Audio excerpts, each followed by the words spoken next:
And now I have the honor and pleasure of introducing our next keynote speaker. We will be making slight adjustments to time. I appreciate the flexibility. We got a lot going on, but we want to honor everyone. And we have come to the stage to talk to us about self-care in caregiving and education. Dr. Manuel Rodriguez will be coming to share what he has learned throughout his life, talking to an exceptional educational experience. How do we do this? He's going to give us the clues today. So please give it up for Dr. Manny Rodriguez.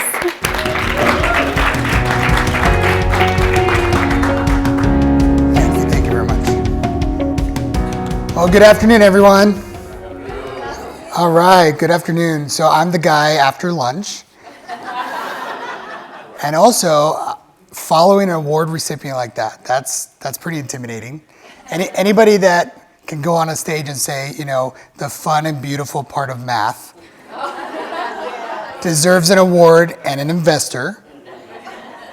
I work for Puzzle Box Academy, but part-time I'm her manager, so come talk to me and we'll get you funded. I'm going to have everybody stand up for a moment. We're going to do something just to get some energy around. See, I thought you liked that. Muy bueno, right? Muy bueno. One of the things I've already enjoyed about this conference is the mantra of we make a difference, right? Everybody in this room. So I haven't had a chance to meet everybody in this room yet. Hopefully I get a chance before I leave. But everybody here seems to be making some type of difference in the world and striving for that. Well, years ago when I started as a young 20-year-old kid at Florida State University, I had a professor and a mentor who is still my mentor and professor all these years ago, Dr. John Bailey. And he used to have us young learners in undergrad stand up in class. You can imagine how awkward that was for us. Stand up in class and say, "You're here for a reason." And everybody's going to raise their right hand. So go ahead, do that with me. And repeat after me. I can make a difference. I kid you not, that is a true story. He made us do that in every class. And we did it. We were in class 3 times a week. And then 25 years later, here I am at this conference talking about we can make a difference. It's pretty awesome. Okay, you can all sit down. That was just to get a little energy. That's right. And I'm going to tell him where I was. I'm going to call him tomorrow and say, guess where I was? Guess what I did? And it's on YouTube, so he can see him for himself. Well, my name is Dr. Manny Rodriguez. You all can just call me Manny. We're colleagues. And I get the esteemed pleasure to share with you what for me is a 25-year journey, what is also for the founder and CEO of the company I work for, Puzzle Box Academy, is a life journey. So I'll kind of share with you a little bit about that. The title of this presentation is When Education and Applied Behavior Analysis Integrate, an Exceptional Educational Experience. Let me give you a quick backdrop. So Puzzle Box Academy, what we do, is we are a private institution of learning for a neurodiverse population of children. So what does that mean? We have neurotypical developing children. We have children that have ADD, ADHD. We have children that have autism. We have learning disabilities. We even have one kid that has visual impairments. And so we're a private institution for them to learn and to grow for their life journey. In addition to that, we also have an early intervention center, what we call school readiness. So those are ages 3 to 6. And again, they have all the letters behind them as well, all the diagnoses you can think of. And then for those exceptional people that ages 10 to 17 that truly struggle in academia, meaning they go to public schools and they're just not going to make it. You know who they are. If you've ever been around children, you know they're just struggling. We've created what we call a transitional academy. So our goal for them, life skills, independent living skills, and job skills. We want them to be truly independent, functioning adults in society. That's what we do. That's who we are. Now that's Puzzle Box Academy. We have a sister company called Kaleidoscope Interventions.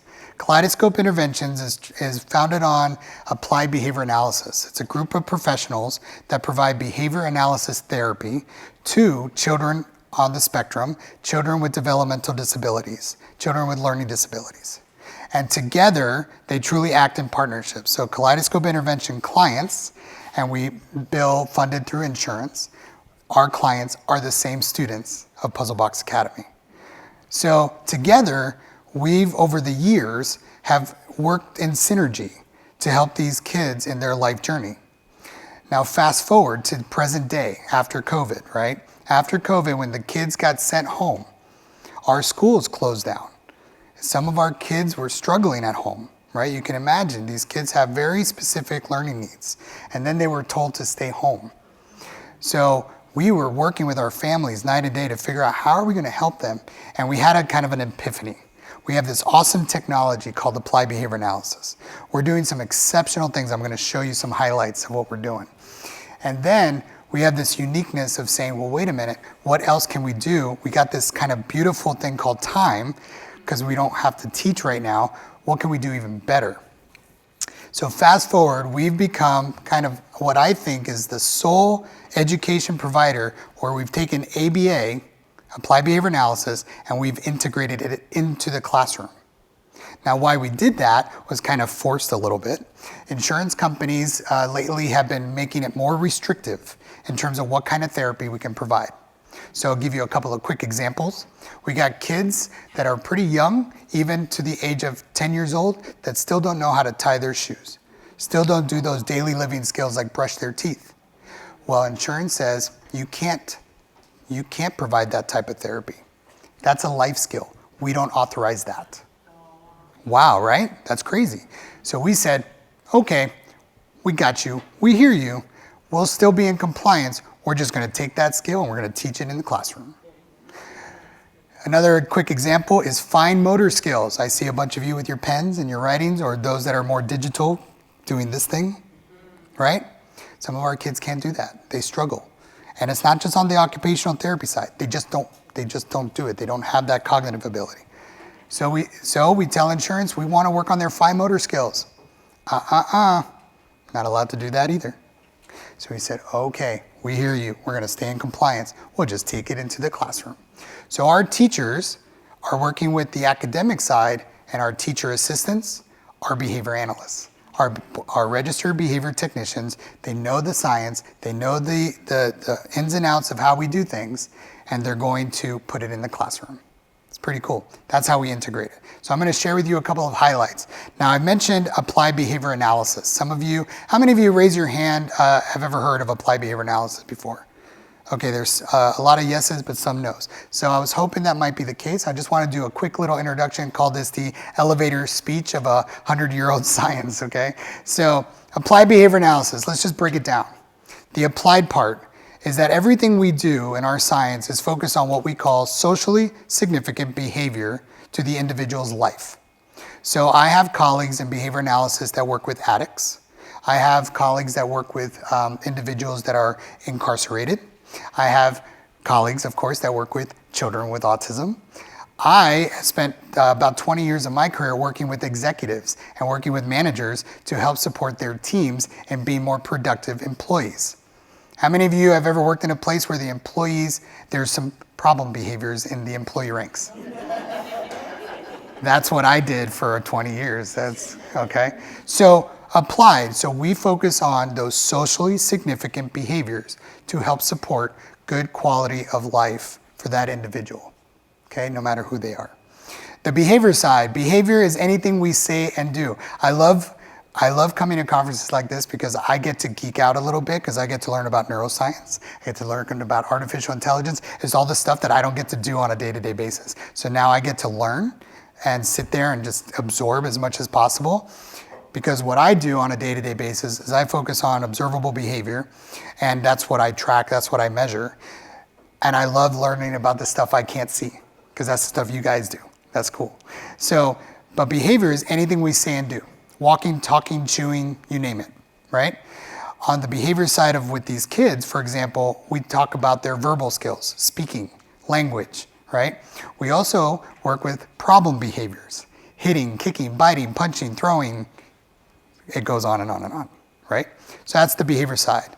The analysis side of applied behavior analysis is we do assessments, we evaluate, and what we're assessing and evaluating is what we call the function of behavior and its association with the environment.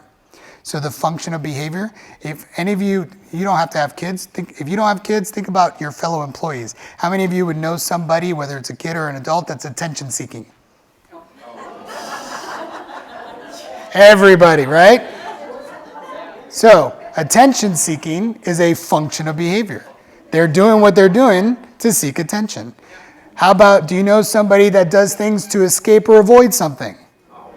Escape avoidance behavior, right? Oh yeah, very prominent. So there you go, escape avoidance, another function. Now, a little more specialized, and specifically in the world of autism, is sensory. Automatic reinforcement is another function. It's where they're doing something that gets automatic reinforcement. They don't need it, it's not for attention, not for escape, it's just automatic, it's sensory.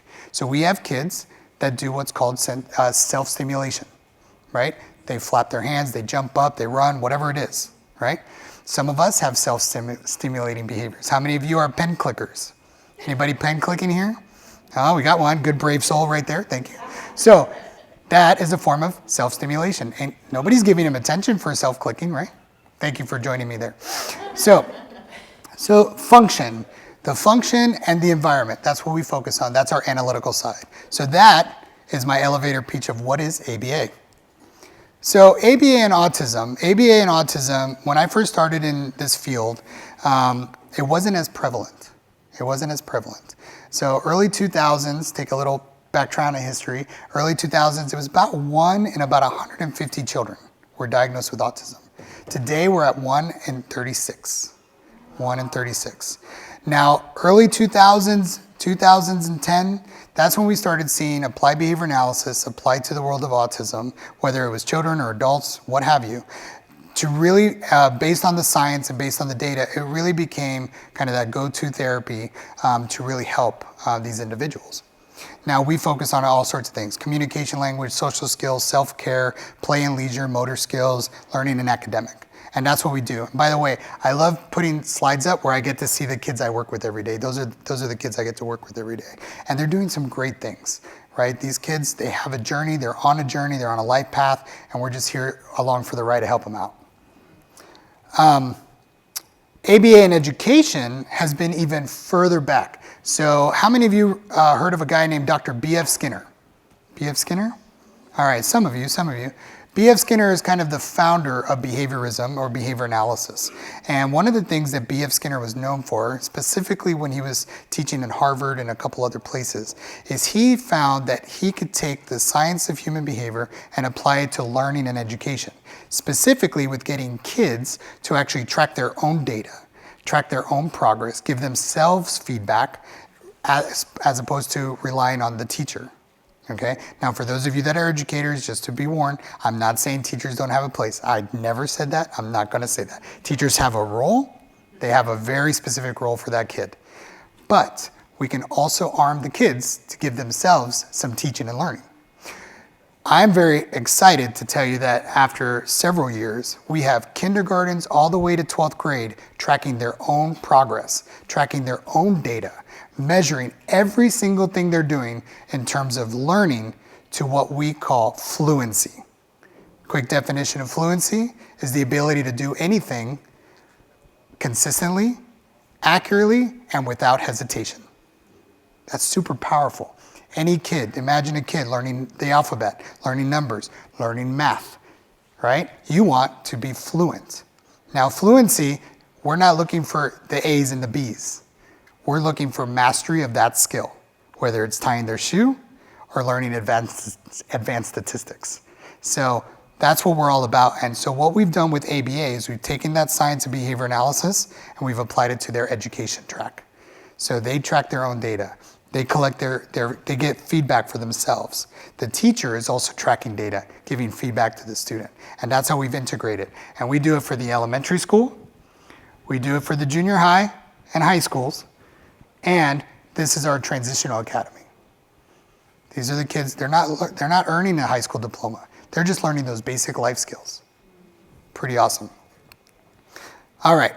So here's what we strive for. So kind of our mantra, what we talk to our parents about, what we're doing, and this is kind of where the science meets the human side of this journey for all these families and kids, is that we're not after them becoming an honor roll student or an AB student. If they are, fantastic, right? But if they get good grades and they're learning and they're cultivating friendships and we make learning fun and we do what we call incremental success along their journey, that's a big win for all of us. A couple of these kids in these photos are kids that when they were in public school, they were told they're not gonna make it. They were getting D's and C's. They were not making any friends. A couple of these kids in these photos were bullied in regular school. And then we opened our doors to them, and their families say it's a night and day difference. They got friendships, they're getting good grades, and they're actually coming home and talking about what they learned. That's it, that's what we're all about. And that's how we integrated our science with all this. So, I like bragging about what we're doing. I've only been with the company for a year, but I was consulting to them about 6 years ago in terms of that management behavior and right, those employee stuff. And then I got an opportunity to start with them last January. And so what I've seen grow over the years has been pretty amazing. I'm gonna show you some of the results of the work that we're doing. But I wanted you to hear from the other staff members that make up the schools and the Kaleidoscope interventions. And then I think we have one parent talking. These look like infomercials, commercials. I'm not selling anything to you guys. I'm simply just sharing the story, that's all. So this is our Rockledge campus, which is our early intervention, our little kiddos, 3 to 6 years old. Academy was founded on the belief that every child deserves an environment to help them learn and grow as individuals.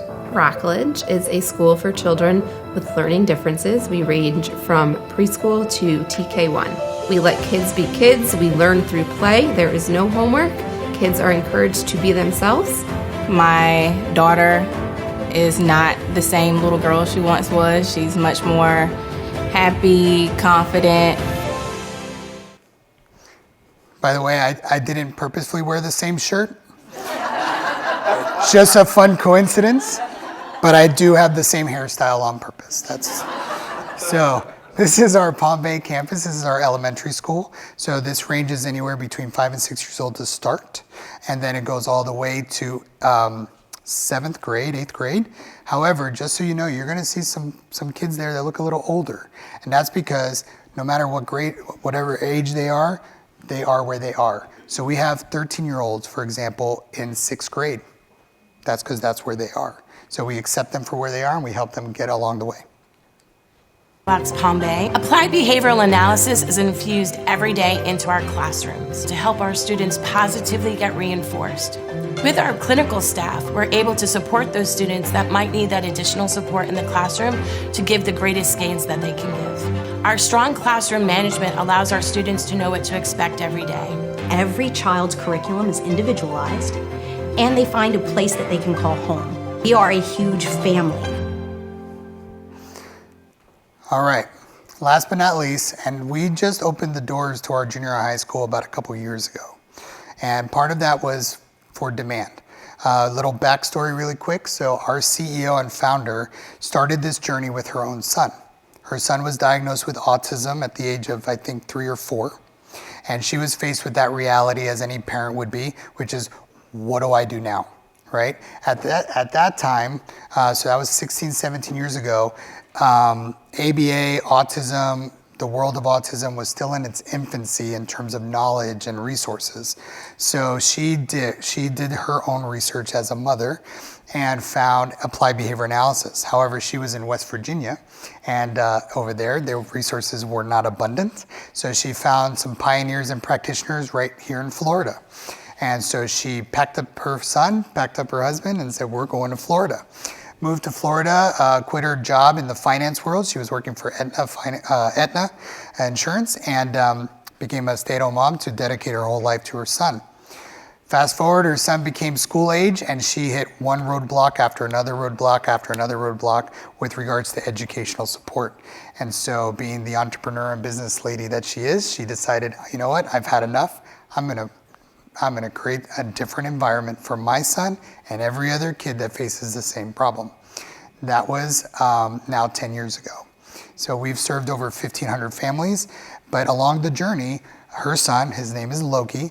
Loki got older, and she's like, oh my God, he's about to age from elementary school. Where does he go now? So she took him to public school, and he struggled. He struggled in public school. She said, there's a better solution to this. So we started learning from the best, started adapting the best, and so we decided to create Legacy High School, which is our junior high and high school. And Loki is the first graduate of Legacy High School, and he's about to finish with his AA in psychology from Liberty University. So, let me go back. Let me introduce you to Legacy Junior and Senior High School. Nope, let me do that again.